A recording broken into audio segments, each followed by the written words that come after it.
Trasformano una parte del parco di Via Giuriolo in un campo da cricket. A scoprirlo sono stati gli agenti della Polizia Locale dei Castelli, che hanno individuato 6 cittadini stranieri intenti a scavare e a stendere un telo per trasformare una parte del parco in un campo da gioco per il cricket. Le persone fermate avevano coperto il manto erboso senza alcuna autorizzazione comunale, impedendo la normale ricrescita dell'erba lungo la striscia di terreno. Ringrazio Polizia Locale per il lavoro che svolge, specialmente nel contrasto agli atti di vandalismo e nel caso specifico all'utilizzo improprio delle aree verdi o comunque dei parchi.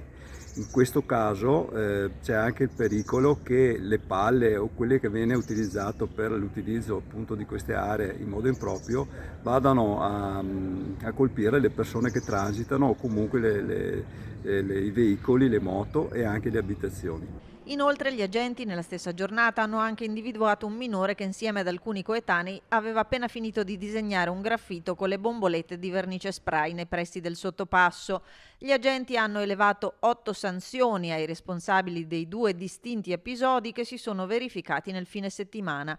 Oltre a pagare le ammende dovranno anche risarcire il comune dei danni arrecati al patrimonio pubblico.